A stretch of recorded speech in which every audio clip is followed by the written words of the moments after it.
Hey there, Miss Cathy here. We're gonna go ahead and we're gonna start with chapter 2 of The Last Kids on Earth.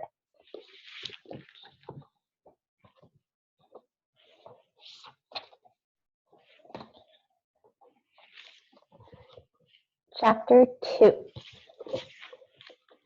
2. Jack's high in the sky, impenetrable tree fortress of power. This is where I live.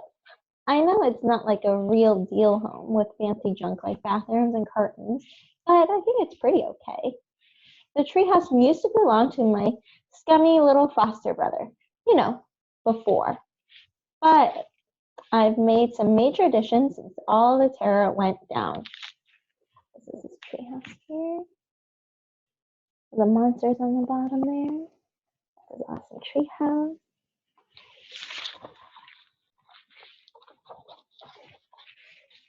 Now, why does a 13-year-old need a treehouse that's better defended than Fort Knox, Star Tower, and the X Mansion combined? Because a mass of zombie hordes and monster brutes have taken over Wakefield, and as far as I know, the whole freaking world. You probably know what zombies are, but in case you've been living in a hole, let me break down the horror. Classic zombie. See, they got the constant creepy moaning, those empty eyes there, Spooksville, right there. Okay. Bite you and you're one of them, undead. Slow until they get close, then they're fast. Stink like hot garbage. And there are other monsters too. Ta-da! Like the dozers, big hulking brutes that resemble two-legged rhinoceros, and the winged wretches, flying beasts like mutated pterodactyls. And there are also the vine thingies, long red vines that are alive. I mean, yeah, I know plants are alive, but these are alive. They turn backyards into treacherous jungles. Now, keep in mind, these aren't real deal scientific names. I'm no monsterologist.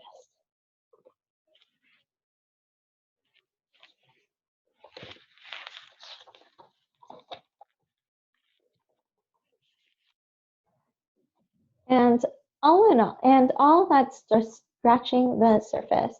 Almost every day, I discover some new thing that is horrific and hair-raising and makes you want to hurl. Now, you're probably wondering why I'm telling you all this. You know, why you're privy to the thoughts and ramblings of a kid trying to stay alive during the monster apocalypse. I'll tell you. It's because I think it's important that future people know what it's like in the time after the monsters arrive.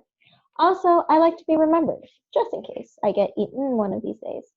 Like this, me, looking good while being eaten. Now, how you remember me? Well, only time will tell. Will I be remembered as a zombie hunter, a monster slayer, late blooming, slow developing 13-year-old? Pick me.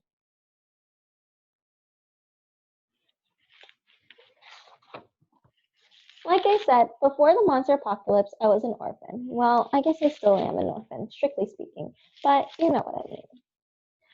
The last family I got stuck with, the Robinsons, they were the worst. As soon as the monster showed up, they just hightailed it. I wasn't all that surprised when they left me behind.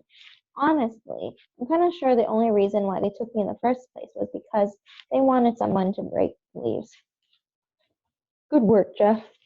It's Jack. Now, if this sounds like I'm trying to make you feel bad for me or something, I'm not. That's just not my style. I'm just letting you know the situation, the ins and outs, the deets.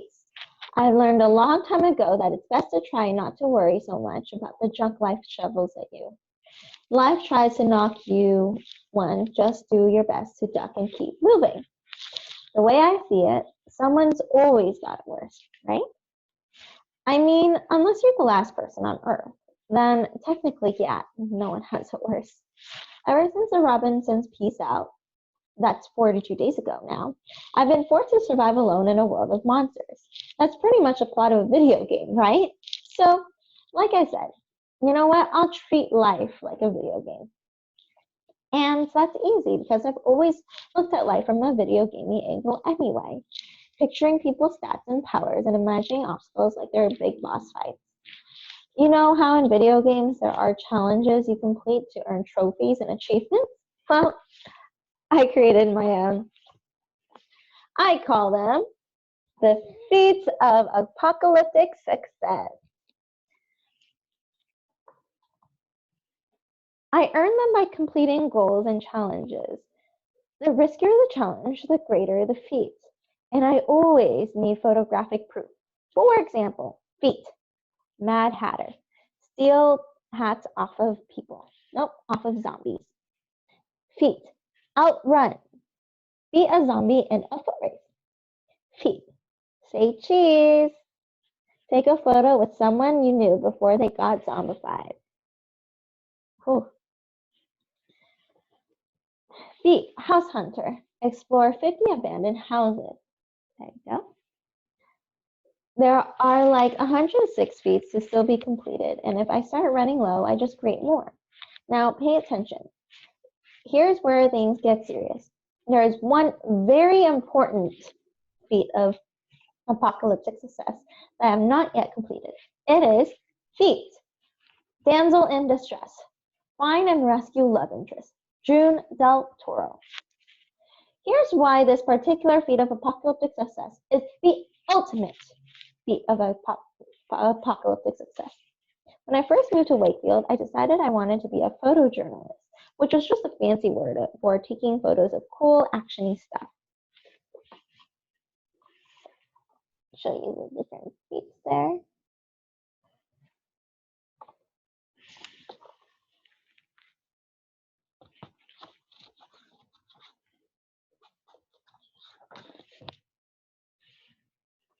When I told the Robinsons, they said, yeah, that'll happen. So I was like, whatever. I'll handle this on my own, and I got a gig taking photos for the school paper. That's where I met June Del Toro. June Del Toro, the love interest. Hair smells like vanilla and not that lousy American vanilla, French vanilla. Brain is smart, total smart brain. She wears boy sneakers. I don't know why I like that, but I do. Legs that just don't quit. No idea what that means. I heard it in a movie. I guess her legs are resilient.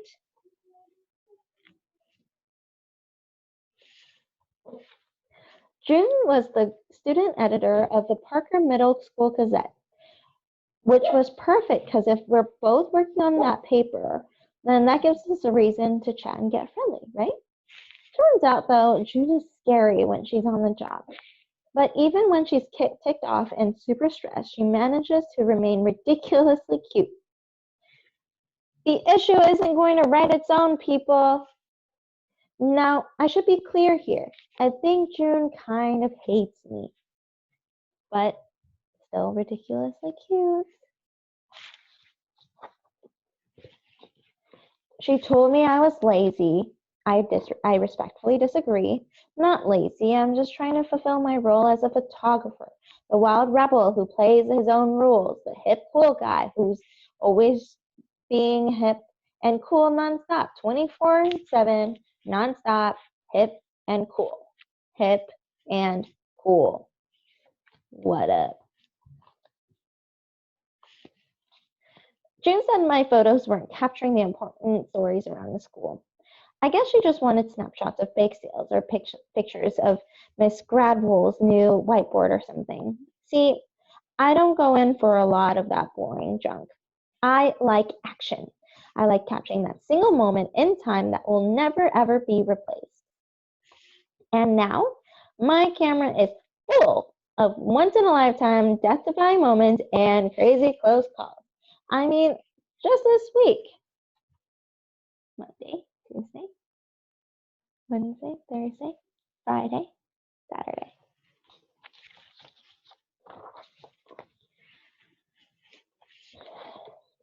Anyway, even though June maybe kind of hates me, I also maybe probably definitely like her a lot.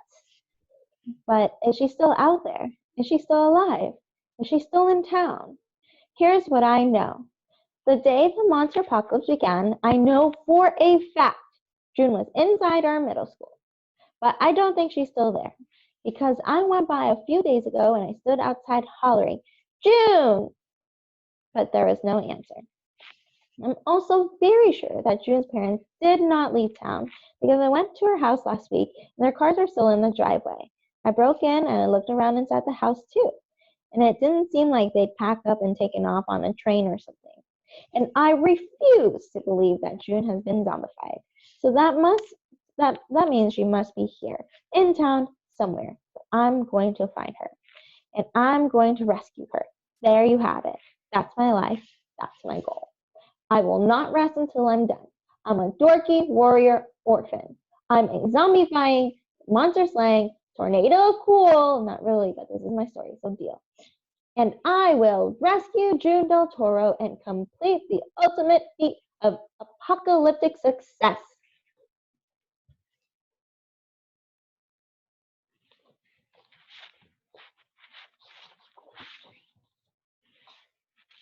All right, we're on to chapter 3.